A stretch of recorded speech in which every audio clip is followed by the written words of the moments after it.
Assalamualaikum warahmatullahi wabarakatuh. Selamat pagi dan selamat beraktivitas bagi teman-teman semua. Dan pada kesempatan kali ini saya akan membahas pertandingan Qatar melawan Jordania, di mana pertandingan tersebut yaitu wasit yang memimpin pertandingan tersebut sangat-sangat lebih condong ke pihak Qatar. Di sini kita bisa melihat pertandingannya bahwa perpanjangan waktunya 10 menit, tetapi detik-detik kemenangan Qatar itu di mana tendangan bebas itu berada di waktu 90 plus 13. Kalau perpanjangannya 90 plus 10, logikanya 100 menit itu sudah selesai. Tapi di sini 113. Jadi tendangan bebasnya itu dimulai pada saat 112, 102, ya kan?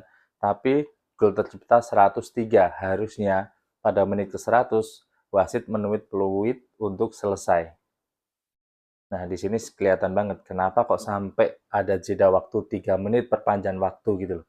Jadi perpanjangan waktu udah ada 10 menit, harusnya udah selesai, tapi ditambah 3 menit lagi, jadi 13 menit. Di sini amat-amat sangat membagongkan ya. Kita lihat wasitnya ini wasit dari Thailand, namanya Fakon Pak Udom. Mungkin teman-teman bisa koreksi kalau pengucapan saya salah. Wasit ini dia sekaligus wasit pada saat memimpin Indonesia melawan Qatar, tapi dia sebagai wasit VAR. Dan di sini kan VAR-nya kan lucu. Dia merekomendasikan untuk wasit yang di lapangan itu untuk melihat VAR ketika Ridho itu melakukan pelanggaran. Tapi ketika pemain Indonesia yang harusnya bisa di tayangan ulang VAR-nya itu dia tidak melakukan rekomendasi kepada wasit yang ada di lapangan. Itu sangat-sangat kelihatan banget bahwa pihak Qatar itu menghalalkan segala cara agar bisa mengawinkan juara Piala Asia senior dengan Piala Asia U23. Padahal di situ kan kelihatan banget ya pada saat tendangan bebas itu pemain yang bernomor punggung 17 itu ditarik di depan wasit. Padahal itu jaraknya mungkin 1 meter sampai 2 meter lah. Wasitnya itu ada di depan dia. Wasitnya ada di depan dan pemain Jordania itu ditarik sama pemain Qatar sampai terjatuh. Dan itu nggak ditiup peluitnya kalau dia pelanggaran. Enggak. Tapi play on aja sampai akhirnya terjadi gol. Jadi di sini pelanggarannya itu ada dua, overtime waktu dan juga pelanggaran bajunya ditarik, nomor punggung 17 tadi ditarik tapi tidak terjadi pelanggaran. Jadi di sini wasitnya itu melakukan pelanggaran dua kalau menurut saya. Jadi di sini sangat-sangat kental banget lah gitu.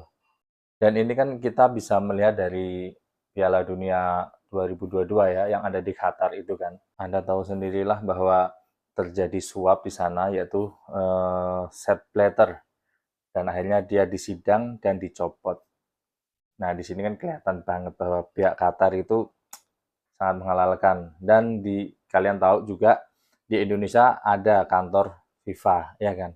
Nah, di sana juga ada. Makanya kan gini, Erick Thohir kenapa kok bisa melobi-lobi FIFA gitu kan? Karena kantor FIFA ada di Indonesia gitu kan. Tapi Erick Thohir itu kan hanya sebatas melobi untuk melancarkan segala urusan gitu kan. Kalau dari pihak Qatar, sepertinya ya, sepertinya kalau enggak, dia melobi untuk gimana caranya biar bisa menang dan bisa menjadi juara. Karena kantor FIFA dan AFC itu ya berada di sana gitu. Jadi ya kita nggak kaget kalau FIFA dan AFC itu mengistimewakan pihak Qatar. Dan di sini juga kalian juga akan membagongkan sekali. Ya mungkin kalau bagi kalian yang belum tahu, oke mungkin ini informasi yang sangat penting. Tapi kalau yang udah tahu ya oke lah hanya dengerin aja gitu kan, hanya pengingat kita gitu kan. Bahwa nanti ke depannya pihak Qatar itu akan menjadi tuan rumah Piala Dunia U17 5 tahun berturut-turut. Bayangkan sekali, 5 tahun berturut-turut dari tahun 2025 sampai tahun 2029. Bayangin, Piala Dunia U17 itu diselenggarakan di Qatar. Ya, mungkin kita tahu lah, fasilitas di Qatar mumpuni gitu kan. Semuanya, di sana kan uangnya nggak ada serinya kalau orang bilang gitu kan. Nggak ada serinya, jadi untuk membangun infrastruktur, oke bagus. Nggak perlu diragukan lagi kah? Nggak perlu dilakukan lagi lah. Jadi di sana segala fasilitas. Tapi yang jadi masalah, kenapa berturut-turut 5 kali diselenggarakan di Qatar gitu loh. Jadi ini menurut saya sangat membagongkan. Padahal banyak sekali negara-negara yang ingin menjadi tuan rumah. Itu satu. Yang kedua, Qatar ini kan bukan negara sepak bola. Dalam artian sepak bolanya juga nggak bagus-bagus amat gitu loh. Sebenarnya kemarin U23 ngelawan Indonesia sebenarnya nggak bagus. Mungkin kalau kemarin wasit netral, tidak condong ke kanan kiri, mungkin skornya itu bisa kosong-kosong gitu. Terus ditambah lagi di Piala Asia kemarin, waktu final Qatar dengan Jordania, kalian bisa tahu di situ ada 3 kali penalti yang didapatkan Qatar dalam satu pertandingan. Bayangin aja, 3 kali penalti. Itu kalau orang main main game itu wah dapat durian runtuh sampai 3 kali, atau mungkin kalau kalian pernah main game-game jadul Super Mario gitu kan, itu dapat live dapat nyawa itu sampai 3 kali gitu kan. Bayangin aja 3 kali penalti. Bayangin kalau misalkan kita tim yang melanggar 3 kali dan harus terjadi penalti 3 dan itu semuanya gol 3-0. Gimana kita mau mengejarnya? Kita mau mengejar ketertinggalan 3-0 itu gimana gitu loh. Walaupun oke mungkin bola itu bundar, itu bisa gitu kan. Tapi kan amat-amat sangat sulit dan kedua 3-0 ini kan juga meruntuhkan mental pemain, terutama ini pemain Jordania. Jadi di sini udah kompleks. Piala Dunia terjadi suap, Piala Asia kemarin terjadi 3 penalti, Piala Asia yang U23 sekarang, bayangin, bisa dilihat kemarin pertandingan Indonesia dengan Qatar, pertandingan Qatar dengan Jordania bisa dilihat, dan ditambah lagi Piala Dunia umur 17 akan diselenggarakan di Qatar selama 5 kali berturut-turut.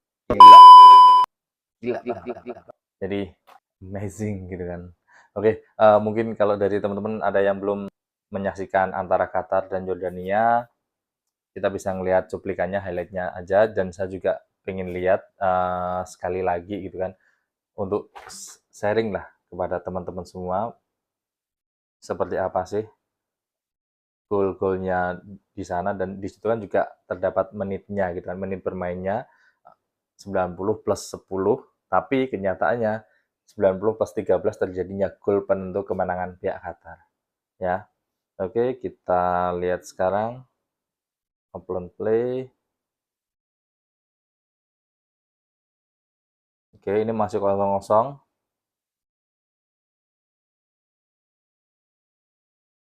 Dan ini yang gol pertama ini memang saya akui golnya bagus, dan kiper Jordania itu sempat sempat terkecoh. Mungkin pikirnya akan diumpan silang, ternyata langsung ditembak langsung ke gawang. Kalau ini bersih ya,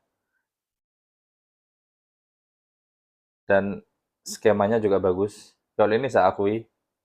Jadi kita harus mengakui kalau emang permainannya bagus, oke bagus. Pada saat ini ya, gol ini bagus.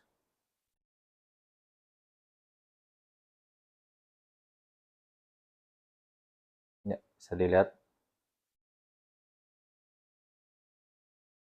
Dan ini kedua, gol gol dari Jordania penalti.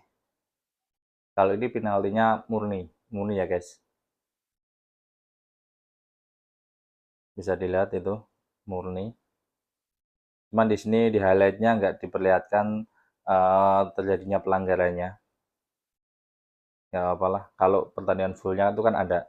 Kalau pertandingan full kan saya nggak bisa menampilkan, saya hanya melihat highlightnya aja untuk kalian semua.